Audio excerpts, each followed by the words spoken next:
오늘 말씀의 제목은 악인의 모습, 의인의 모습입니다. 성경 말씀은 시편 92편 5절부터 15절까지 있는 말씀, 저와 여러분이 한 절씩 교독해 나가도록 하겠습니다. 여호와여, 주께서 행하신 일이 어찌 그리 크신지요. 주의 생각이 매우 깊으시나이다.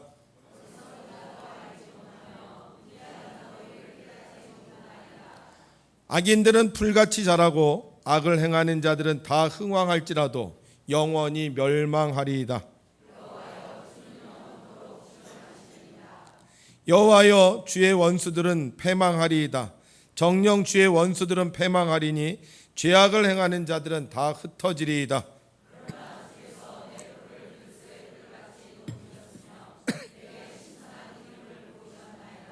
내 원수들이 보응받는 것을 내 눈으로 보며 일어나 나를 치는 행악자들이 보응받는 것을 내 귀로 들었도다.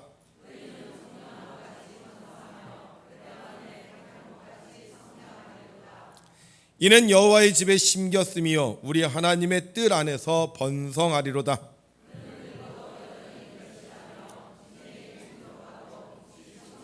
함께 있습니다. 여호와의 정직하심과 나의 바위 되심과 그에게는 불의가 없음이 선포되리로다. 아멘. 지난 한 주간도 하나님의 뜻을 이루기 위해 수고하신 성도님들에게 하나님의 크신 은혜와 축복이 함께 하시기를 주님의 이름으로 축원합니다.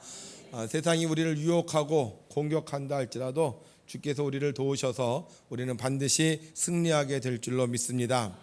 한 남학생이 시내에 나갔다가 그만 지갑을 잃어버리고 말았어요. 그래서 이 남학생이 고민을 하다가 용기를 내어서 지나가던 여고생에게 말을 걸었습니다.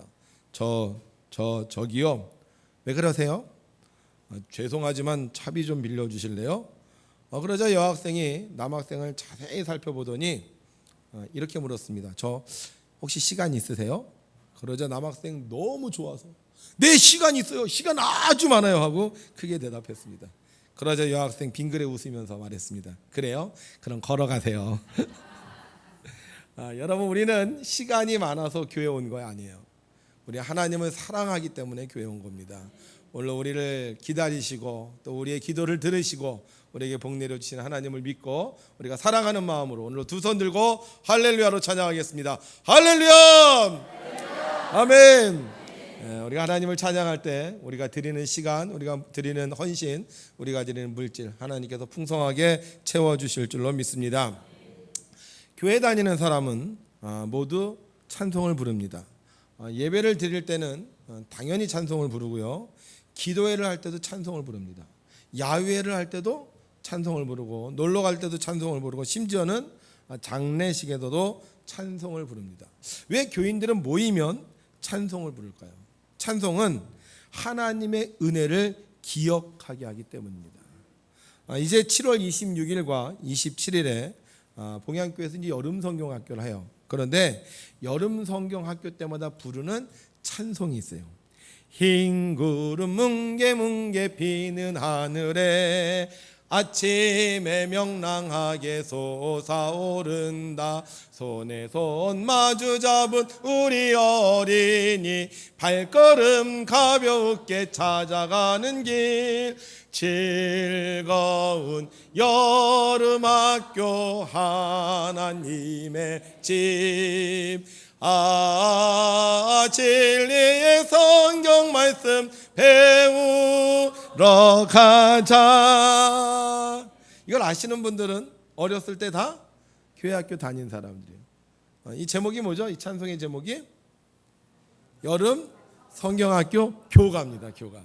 그래서 예전에는 여름 성경학교를 하면은 꼭 이 노래를 불렀어요. 요즘에는 잘 안 부르는 것 같은데 하여간 저도 어려서부터 제가 아이들을 가리킬 때까지는 계속 이 노래를 한 번도 빼놓고 여름 성경학교를 한 적이 없습니다. 그런데 재밌는 건요, 이 노래를 부르면 그때 교회 학교에서 했던 일들이 생각이 나요. 어렸을 때 수박 먹었던 일, 선생님하고 같이 놀던 일, 물총 싸움 하던 일, 이런 일들이 다 생각나는 거예요. 마치 교가를 부르면 학교 다닐 때 지났던 추억들이 아련히 떠오르면서 가슴이 벅차오르는 것처럼 우리가 찬송을 부르면 그 찬송을 통해 하나님의 은혜를 기억하게 되는 겁니다. 그런데 오늘 성경 시편 기자도 하나님의 은혜를 기억하면서 이 시편 92편 찬송시를 적었습니다. 그러면 도대체 어떤 하나님의 은혜가 있었기 때문에 시편 기자는 이 찬송시를 적었을까요? 5절에 보면 이렇게 찬송하고 있습니다. 5절 함께 읽죠. 시작. 여호와여 주께서 행하신 일이 어찌 그리 크신지요 주의 생각이 매우 깊으시나이다. 그러니까 이 시편 기자는요, 주님을 생각할 때마다 주님 정말 대단하신 분이야. 주님 정말 위대하신 분이야. 주님이 하시는 일은 정말 놀랍고 놀라운 일이야. 우리가 생각도 할 수 없는 기가 막힌 일이야. 이렇게 찬송하고 있어요. 어느 정도로 하나님께서 행하신 일이 정말 기가 막히고 위대한 일이냐? 6절에 보면 이렇게 말하죠. 어리석은 자도 알지 못하며 무지한 자도 이를 깨닫지 못하나이다. 보통 사람은 이 하나님이 하시는 일을 전혀 알 수가 없다는 거예요. 도대체 무슨 일이지? 이게 어떻게 되려는 걸까? 짐작도 할 수 없다는 거죠. 우리가 이런 상황에 처하면 하는 속담이 있습니다. 뱁새가 황새의 뜻을 알리요. 그만큼 하나님은 어떠한 일을 행하실 때 우리가 그 하나님이 하시는 일을 잘 모른다는 거예요. 그래서 사람들은 왜 저렇게 말씀하시지? 왜 저런 일을 행하시지? 도저히 생각을 해도 이해할 수가 없어요. 그런데 나중에 보니까 어때요? 그래서 하나님이 그렇게 하셨구나. 그게 하나님의 뜻이었구나. 하나님이 이렇게 하시려고 이 일을 이렇게 진행을 하셨구나. 그러면서 무릎을 치면서 하나님을 찬양한다는 거예요. 자, 그러면 이 시편 기자가 경험했던 하나님이 행하신 그 위대하고 그 놀라우신 일, 어리석은 사람은 도저히 깨닫지도 못하는 일이 무엇이냐. 자, 7절 우리 함께 읽죠. 시작. 악인들은 풀같이 자라고 악을 행하는 자들은 다 흥왕할지라도 영원히 멸망하리로다. 아멘. 도저히 깨달을 수 없는 일, 짐작도 할 수 없는 일이 뭐냐면요, 악인이 잘 되는 거야. 악인이 흥왕하는 거야. 악인이 번성하는 거고, 악인이 성공하는 거고, 악인이 계획한 대로 이루어지는 거야. 그런데 어떻게 된다는 거예요? 나중에 결국은 망하게 된다는 거예요. 정말 그럴까요? 저는 어렸을 땐 놀부 흥부에 대한 이야기를 듣고 자랐습니다. 여러분들도 들으셨죠? 어느 마을에 놀부와 흥부가 살고 있었습니다. 대부분의 사람들은 오장육보를 갖고 있는데 놀부는 오장칠보를 가지고 살았죠. 놀부가 가지고 있었던 그 보는 뭐예요? 심술보였습니다. 그러던 어느 날 이 놀부가 아버지가 돌아가시자 재산을 자기가 다 받아들고 자기 동생을 내쫓았습니다. 동생 흥부는 아무것도 갖지 못한 채 가난하게 살고 있었어요. 그러던 어느 날 구렁이가 제비를 공격하는 것을 보았고 그 제비를 구렁이에게서 살려줬습니다. 근데 나중에 보니까 제비 다리가 부러진 거예요. 그래서 흥부가 그 제비의 다리를 이렇게 싸매서 고쳐줬습니다. 다리를 고친 제비는 강남으로 날아갔어요. 그리고 다음에 다시 이 제비가 날아왔습니다. 근데 이번에 뭘 갖고 왔어요? 박씨 물고 왔어요. 박씨 물고. 그래서 박씨를 흥부에게 따로 들여줘서 흥부가 그 박씨를 심었더니 나중에 박이 커다랗게 열렸죠. 그래서 흥부가 박을 탑니다. 어이야 박을 타세, 어이야 박을 타세. 그리고 박을 딱 찼더니만 박에서 뭐가 나와요? 금은보화가 나온 거예요. 그래서 흥부가 어떻게 됐다고요? 부자가 됐어요. 이 소식을 들은 놀부 너무 배가 아픈 거예요. 그래서 흥부의 집을 찾아가서 물어보니까 여차 저차 2차 저차 해서 3차 4차 해서 이렇게 났다는 거예요. 그래서 이 놀부가 다리 부러진 제비를 찾는데 있어요, 없어요? 없죠. 그래서 아무도 안 볼 때 제비를 한 마리 잡아다 다리를 똑 분질렀어요. 그리고는 다시 싸매준 다음에 치료해 줬습니다. 병 주고 약 주고. 이 제비가 강남 갔다가 다음에 또 박씨 물고 왔어요.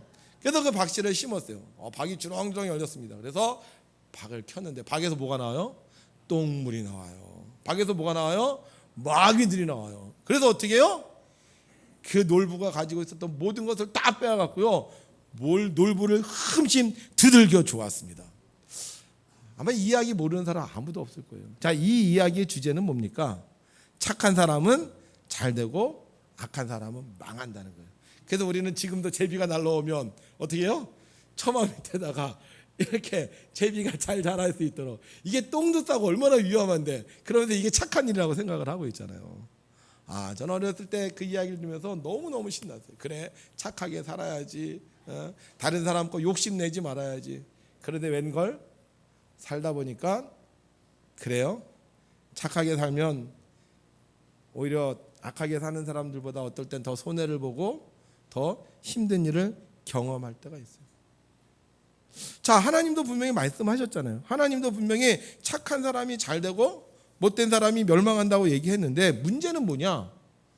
아예 처음부터 악한 사람 하나님께서 싹둑 잘라버리면 더 좋은 거 아닐까요?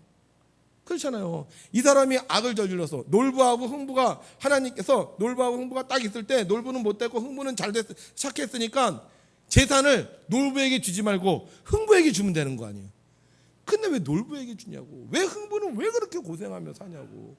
왜 착하게 사는데 오히려 악하게 사는 분들보다 더 힘들고 어려운 삶을 사냐 이거예요. 차라리 하나님이 악한 자는 딱 자라날 때 너 악하지? 싹 잘라버려. 더 못 자라게. 그럼 얼마나 좋겠어요. 흥왕하기는커녕 갑자기 악한 짓 하면 쫄딱 망하게. 거짓말하면 갑자기 새가 날라와서 머리에다 똥을 싸고, 사기를 치면 오히려 그 사기를 칠 때마다 망하고. 이러면 얼마나 좋겠어요. 악한 자도 그럴 것 같아요. 악한 자도 자기가 악한 일을 할 때요, 처음에는 두렵고 떨리는 마음으로 악한 걸 할게요. 거짓말도 막 두렵고 떨리는 마음으로 할 거예요. 그런데 사람들이 속아 넘어가잖아요. 사기를 치는데, 거짓말을 하는데 사람들이 그것에 다 넘어오잖아요. 그래서 돈도 벌고 막 흥하니까 이렇게 해도 되는구나, 이렇게 생각을 하면서 하는 거 아니에요? 차라리 하나님께서 처음에 거짓말할 때, 처음에 사기칠 때, 처음에 악한 일 행할 때 그를 징계하신다면 얼마나 좋겠어요. 근데 하나님은 그렇게 하신다, 그렇게 안 하신다? 그렇게 안 하신다는 거예요. 왜? 하나님은 악한 자가 죄를 저지르는데도 불구하고 그 악한 자가 잘 되고 그 악한 자가 흥왕하게 하느냐. 어리석은 사람들은 그 이유를 안다 모른다? 모른다는 거예요. 왜 그러시는 거예요? 왜? 만약에요, 하나님께서 악한 자를 징벌하시면 이 세상에 악한 자 없을 것 같아요. 악한 거 부러워하지 않을 것 같아요. 나도 저 악한 사람들처럼 저렇게 살까, 이런 유혹을 받지 않을 것 같아요. 그런데 왜 하나님은 이런 유혹에도 불구하고 악한 자들을 잘 되게 하시고 흥왕케 하셔서 우리들을 혼란스럽게 하냐 하는 거예요. 자, 성경에 보면 이렇게 말씀하고 있습니다. 우리 함께 읽죠. 시작. 이는 여호와의 집에 심겼으며 우리 하나님의 뜰 안에서 번성하리로다. 자, 세상에는요 하나님의 뜰이 있다는 거예요. 하나님의 뜰. 그런데 의인은 하나님의 뜰에 심겨졌다는 거예요. 악인은 어디에 심겨져 있어요? 하나님의 뜰 밖, 세상에 심겨져 있는 거예요. 세상에 심겨져 있어서 세상의 방법대로 살아야 되는 거예요. 그러니까 세상의 방법이 뭐예요? 악을 행하는 거예요. 싸워야 되고 경쟁해야 되고 누가 더 악하냐, 주먹을 휘둘러야 되고. 그래서 세상은요 악한 자가 잘 되는 거예요. 악한 자가 득세하는 거예요. 그런데 하나님의 뜰 안에 심긴 사람은 하나님이 지켜보아하시니까 하나님의 뜻대로 살아야 잘 되는 거예요. 우리 교회에 나무가 있어요. 나무가 꽤 오래된 나무들이 많습니다. 근데 여러분, 우리 교회에 있는 나무보다 바깥에 있는 나무들이요 어떻게 보면 더 커요. 더 잘 자랐어요. 우리 교회 나무보다 별로 수령이 짧은데도요 훨씬 더 막 이렇게 키가 더 큰 나무들이 훨씬 더 많습니다. 왜 그래요? 세상에서는요 그렇게 자라야 돼요. 세상에서는 그렇게 자라야지 햇빛도 쐴 수 있고 양분도 뺏을 수 있습니다. 주변에 있는 나무들을 다 없애고 자기 혼자 성장을 해야 돼요. 근데 교회 나무는 자기 멋대로 자랄 수가 없는 거예요. 자라다가 어느 정도 되면 어떻게 교회에서 나무를 잘라버려요. 너무 크면 안 되겠다, 잘라버려요. 막 옆으로 뻗어나가면 또 어떻게? 교회에서는 가지를 쳐줘요. 어떻게 보면 세상의 나무는 자기 멋대로 쑥쑥쑥쑥 크는데 교회 나무는 어떻게 해야 돼? 자꾸 작아지고 자꾸 초라해지고 자꾸 더 성장하지 못하는 것처럼 보여요. 근데 보세요, 산에 심긴 나무는 결국 그러다 어떻게 돼요? 목재로 쓰여져 버려요. 근데 교회 나무는 계속 교회 역사 속에 남아 있는 거예요. 여러분, 세상에는 하나님께 속한 사람이 있고 세상에 속한 사람이 있습니다. 세상에 속한 사람은 세상적인 방식으로 살아야 돼요. 약육강식으로 살아야 되고 양보하지 말고 살아야 되며 다른 사람들보다 더 뛰어난 존재가 되어야 됩니다. 그래서 거짓말도 할 수밖에 없고 겉멋술수도 써야 돼요. 술도 마셔야 되고 가서 돈도 써야 되고 뇌물도 줘야 됩니다. 그러나 하나님께 속한 사람은 세상의 방법대로 살지 않아요. 하나님께 속한 사람은 하나님의 방법대로 사는 거예요. 그래서 세상에서 가끔 하나님께 속한 사람들을 손가락질하는 거예요. 야, 너 그렇게 살아서 성공하겠어? 너 그렇게 살아서 세상에서 이기겠어?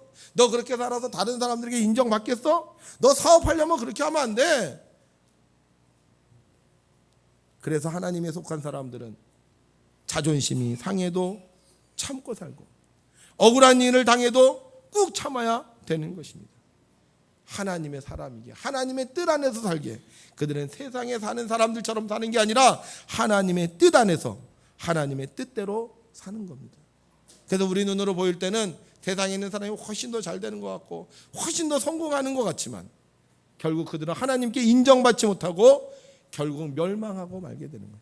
그러나 하나님께 속한 사람은 가지치기하고 머리 자르고 이렇게 관리하고 저렇게 관리해서 지금 잘 자라지 못하는 것 같지만 하나님의 뜻대로 살기에 결국 하나님께 인정받고 성도들에게 존경을 받는 삶을 살아갈 수 있는 것입니다. 하나님의 사람은 하나님의 뜻 안에서 성장합니다. 하나님의 사람은 하나님의 뜻을 이루어 나갑니다.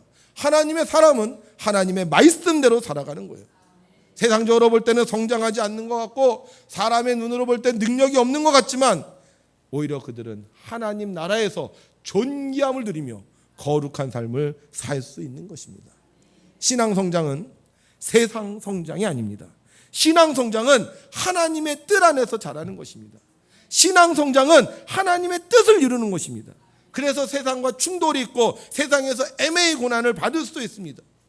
그러나 하나님의 뜻 안에 사는 사람은 신앙이 성장한 사람은 영혼이 잘된 같이 범사가 잘되고 강건한 복을 받아서 평생토록 하나님이 책임져 주시는 하나님의 귀한 일꾼이 되는 겁니다. 그래서 성경은 우리에게 이렇게 약속하고 있습니다. 12절 시작. 의인은 종려나무같이 번성하며 레바논의 백향목같이 성장하리로다. 풀이 아니에요. 그냥 이리저리 바람에 흔들리는 풀이 아닙니다. 아무짝에도 쓸모없는 풀이 아닙니다. 사람들이 잘라버리는 풀이 아니에요. 귀하게 쓰여지는 종려나무요 백향목입니다. 거기다 의인은 14절 시작. 그는 늙어도 여전히 결실하며 진액이 풍성하고 빛에 청정하니 오랫동안 멋있고 위대하게 쓰임받는 겁니다. 그래서 나중에 세상 사람들이 어떻게 하는지 아세요? 그 앞에 무릎을 꿇는 거예요. 시편 기자는 말합니다. 어리석은 사람은 그것을 모른다. 어리석은 사람은 왜 악인이 잘되고 왜 악인이 흥왕하는지 모른다. 그러나 하나님을 아는 사람, 하나님의 뜻 안에 사는 사람은 하나님께서 나를 평생 동안 책임져 주시는 것을 알기에 세상 바라보지 아니하고 악인의 형통을 부러워하지 아니하고 하나님의 뜻 안에 사는 거다라고 말하고 있는 것입니다. 자, 오늘 이 시편 92편에 제목이 있습니다. 노래 제목처럼 제목이 있어요. 제목이 뭔지 아세요? 함께 있습니다. 시작. 안식일의 찬송시. 안식일의 찬송시. 의인과 악인의 차이가 뭐냐? 딴 거 없어요. 의인은 주일날 하나님 전에 나와 하나님께 예배하는 거예요. 물론 교회 안 와도 예배는 드릴 수 있습니다. 주일이 아니라도 언제나 하나님께 예배할 수 있어요. 찬송 안 해도 하나님을 기뻐할 수 있습니다. 그러나 내가 정말 진정으로 하나님을 믿는다면 주일날 하나님께 나와 찬송하는 것이 뭐 그리 어려운 일이겠습니까? 내가 몸이 죽도록 아파서 오늘 움직일 수 없다면, 오늘 내가 일을 안 하면 우리 식구들 먹을 끼니를 때울 수가 없다면, 내가 교회 오면 경찰이 나를 붙잡아서 고문한다면 우린 주일날 교회 못 와도 어쩔 수 없어요. 그러나 내가 몸이 그래도 다닐만 한데, 일 안 해도 하루 살만 한데, 교회 와서 예배 드려도 아무 문제 없는데 왜 하나님께 예배하지 못한단 말이에요. 왜 예배 안 드리는 사람, 하나님 섬기지 않는 사람, 하나님께 찬송하지 않는 사람, 놀러가고 잘 되는 거 보면서 그거 부러워하면서 왜 우리는 그들을 쫓아가려고 하는 거예요. 사랑하는 성도 여러분, 부러워하지 마세요. 주일날 교회 안 나오는 거, 예배 시간에 찬송 안 해도 괜찮은 거, 기도 안 해도 자녀들이 잘 되는 거 부러워하지 말고 우리는 하나님의 뜻 안에서 하나님의 뜻대로 하나님의 사람으로 우리는 살아가는 거예요. 그래서 하나님의 뜻 안에 있으면 어떤 원수가 온다 할지라도 하나님 막아주시고 나중에 하나님께서 그들이 멸망하는 걸 보게 하시고 우리는 하나님의 뜻 안에서 영원토록 하나님께서 주시는 축복을 누리며 살 수 있는 것입니다. 여러분은 악인의 모습을 따라 사시겠습니까? 아니면 의인의 모습을 따라 사시겠습니까? 어떤 사람은 다른 사람을 돕기 위해서 차에서 내려 위협을 무릅쓰고 돕는데 어떤 사람은 경적을 울리면서 오히려 화를 내고 갑니다. 왜 똑같은 상황인데 이런 현상이 생길까요? 세상에 사는 모든 사람들은 다 성숙한 사람들이 아니기 때문이에요. 의인의 삶을 성숙한 사람이 있는가 하면 겉모습만 번지르한 악인들도 있기 때문입니다. 이 다른 사람의 도움을 받았던 이 여인과 아이들, 저는 그런 생각을 했어요. 야, 이 사람들 앞으로 어떤 인생을 살까? 아마 이들도 자기가 어려움에 처했을 때 다른 사람들이 자기를 도와준 그것을 기억하면서 앞으로 살아가는 동안 다른 사람을 돕는 그런 의인의 모습을 갖고 살지 않을까? 만약에 사람들이 아무도 이를 돕지 않았어요. 그럼 이 어린아이들의 마음속에 무슨 생각이 들었겠어요? 아, 세상은 나를 돕지 않는구나. 세상은 나 혼자 잘 살면 되는구나. 그러면서 오히려 악한 삶을 살지 않았을까? 여러분, 세상의 모든 사람들이 다 성숙하진 않습니다. 그러나 감사한 건 그나마 성숙한 사람들이 있고 그들로 인해서 세상은 살만한 가치가 있는 곳이라는 거예요. 저는 학교를 다니면서 한 가지 이해할 수 없는 게 있었습니다. 그게 뭐냐면 컨닝이었어요. 컨닝. 학교를 왜 다니죠?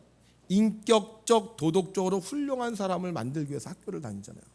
근데 이상하게 학교에 다니면서 시험을 보는 아이들 중에 컨닝을 하는 아이들이 있어요. 컨닝하면 돼요? 안 돼요?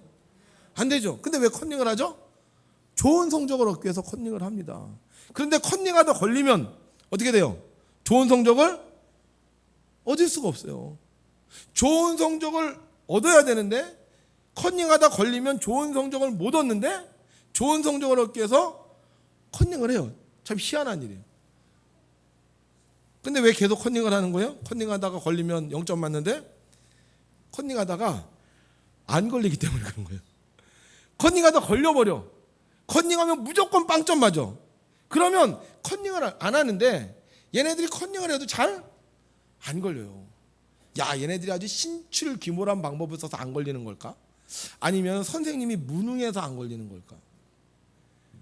얼마 전에 우리 지방에서 이제 장로님들 시험이 있었어요. 장로님 되려면 시험을 봐야 돼요. 근데 우리 목사님들이 시험을 보고 이렇게 문제지를 다 걷고 들어서 막 흥분을 해갖고요, 열변을 토하시는 거예요. 왜 이렇게 흥분을 하나 했더니만 장로님들이 시험을 보는데 컨닝을 안 되는 거야. 그러고 막 흥분해갖고 아, 이거 어떻게 하냐? 어? 어떻게 이거 컨닝을 하냐? 그럼 어떻게 컨닝하면 어떻게 하면 돼요? 0점 처리하면 되잖아요. 근데 해요, 안 해요? 왜 안 할까요? 만약에 0점 처리하면 어떻게 되겠어? 그 장로님들 창피해서 교회 다닐 수 있겠어요? 저도 신학교에서 강의를 하지만 이렇게 0점 처리 잘 안 합니다. 웬만하면 어떻게 해요? 웬만하면 합격시켜주고, 웬만하면 통과시켜주고, 웬만하면 진급시켜주려고 그래요. 그런데요, 그 사람들만 그런 게 아니에요. 우리도 깨끗하지 않아요. 우리도 악해요. 세상에 의인이 있다 없다? 있어요?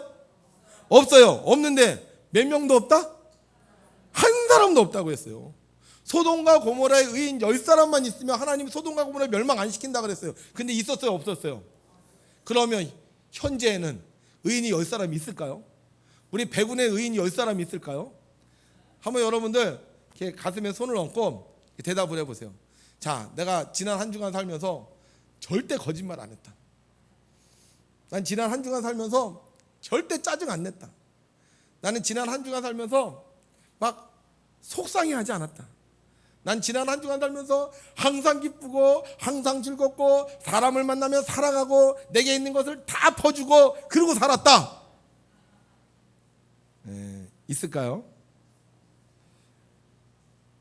하나님 앞에 깨끗한 사람은 한 사람도 없습니다. 그래서 하나님은 예수님을 보내주셨어요. 성경은 우리에게 이렇게 말씀합니다. 함께 읽죠. 모든 사람이 죄를 범하였음에 하나님의 영광에 이르지 못하더니 그리스도 예수 안에 있는 속량으로 말미암아 하나님의 은혜로 값없이 의롭다 하심을 얻은 자 되었느니라. 아멘. 우리가 죄인이지만 예수님의 은혜로 우리가 악인에서 의인이 되었다는 거예요. 그래서 의인된 우리는, 그것을 믿는 우리는 우리가 어떻게 해야 돼요? 바로 여호와의 집에서 하나님의 뜰 안에 사는 거예요. 더 이상 악인들이 잘 되는 거 부러워하지 말고, 악인들이 흥왕하는 거 부러워하지 말고, 나를 의인 삼아 주신 주님의 은혜를 감사하면서 의인처럼 살기 위해서 의인의 삶을 고대하면서 우리가 주님의 뜰 안에 살아야 되는 겁니다. 베드로는 예수님을 잘 믿는 제자였습니다. 다른 누구보다 나는 예수님을 최고로 잘 믿는다고 자부하던 사람이었어요. 그래서 뭐라 그랬느냐? 다른 사람은 주님을 버릴지라도 나는 주님을 절대로 버리지 않겠습니다 라고 큰 소리 뻥뻥 치던 사람이었습니다. 그런데 예수님 잡혀가시자 어떻게 했어요? 부인했어요. 몇 번이나? 그것도 3번이나 부인했어요. 완전히 자존감이 사라진 이 베드로, 내가 어떻게 이제 주님을 따를 수 있을까 할 때 주님이 찾아오셨습니다. 그리고 주님이 부탁하셨죠. 베드로야, 내 양을 먹이라. 먹일 수 있을까요? 예수님 3번이나 배신했는데, 의인이 아닌데 먹일 수 있을까요? 근데 주님께서요, 그 제자에게 한 가지 방법을 가르쳐 주십니다. 뭐라고 가르쳐 주시냐? 사도와 함께 모이사 그들에게 분부하여 이르시되 예루살렘을 떠나지 말고 내게서 들은 바 아버지께서 약속하신 것을 기다리라. 요한은 물로 세례를 베풀었으나 너희는 몇 날이 못되어 성령으로 세례를 받으리라 하셨느니라. 약속을 해주시는 거예요. 그래서 베드로와 제자들은 어디에 모였어요? 마가의 다락방에 모였습니다. 그리고 그곳에서 기도했어요.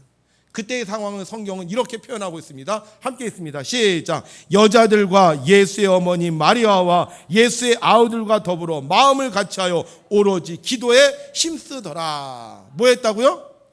어떻게? 오로지. 주님의 뜰 안에서 나는 죄인이에요. 나는 예수님을 배신했어요. 나는 주님의 양을 먹일 수 없어요. 그러나 주님의 약속을 믿고 주님의 뜰 안에서 오로지 기도했을 때 하나님의 능력이 임하여 배신자 베드로가 아니라 수제자 베드로로 다시 바뀌게 되었습니다. 우리가 성숙한 신앙인이 되기 원한다면 하나님의 뜰 안에 있어야 돼요. 세상 사람 부러워하지 말고 세상 사람 사는 방식대로 살지 말고 주님의 뜰 안에 있으면 주님은 우리를 회복시켜 주시고 우리를 백향목처럼 종려나무처럼 위대한 삶으로 살아가게 해주시는 것입니다. 우리 이런 찬양이 있죠. 우리 이 찬양 한번 해볼까요? 어두워진 세상길을 우리가 혹시 주님을 떠나지 않았는가 생각해보면서 이 찬양 같이 부르겠습니다.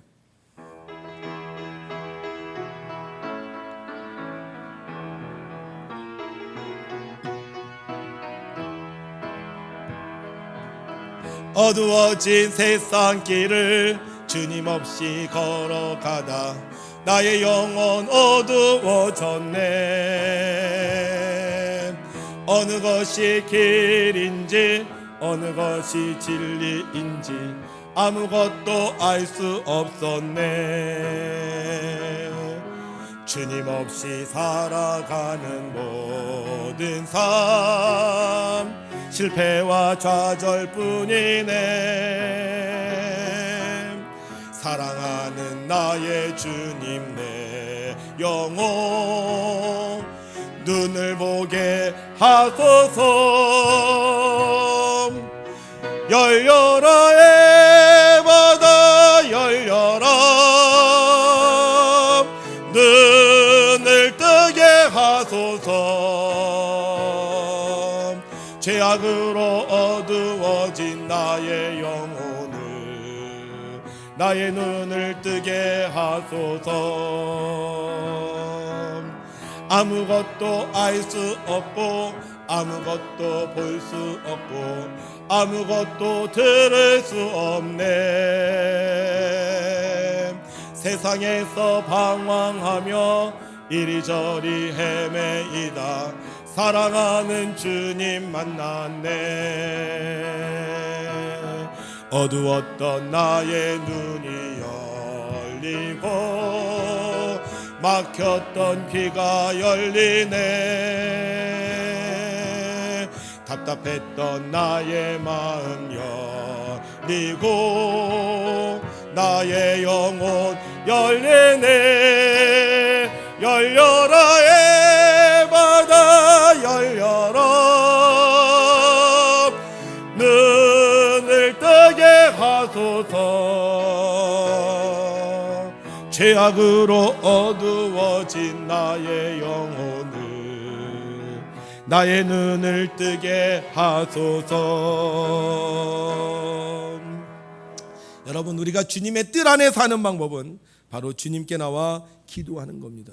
우리가 주님의 뜻 안에서 주님께 기도하면 주님은 우리를 악인에서 의인이 되게 하시고, 더 이상 악인이 잘 되는 거 부러워하고 악인의 흥황하는 거 보면서 부러워하는 자가 아니라 오히려 그 악인이 존경하고 악인이 부러워하는 인생을 살 수 있는 주님의 의인으로 바꾸어 주시는 겁니다. 여러분, 왜 악인이 잘 될까요?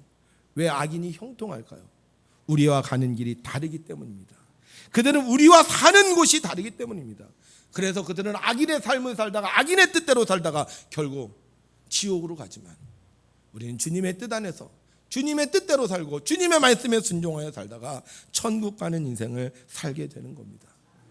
더 이상 악인의 삶 부러워하지 말고 오직 주님 바라보시며 기도하셔서 주께서 여러분들을 도우셔서 오히려 영혼이 잘된 같이 범사가 잘되고 강건하여 악인이 가장 두려워하는 영생복락 멸류관 누리는 우리 귀한 성도님들 되시기를 주님의 이름으로 축원합니다.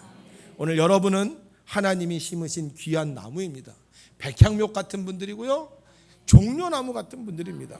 더 이상 풀 같은 인생 바라보면서 부러워하지 말고 주님 안에서 끝까지 충성하고 끝까지 찬양하고 끝까지 기도하셔서 하나님의 영원한 하늘나라의 뜰 안에 거하는 우리 귀한 성도님들 되시기를 주님의 이름으로 축원합니다.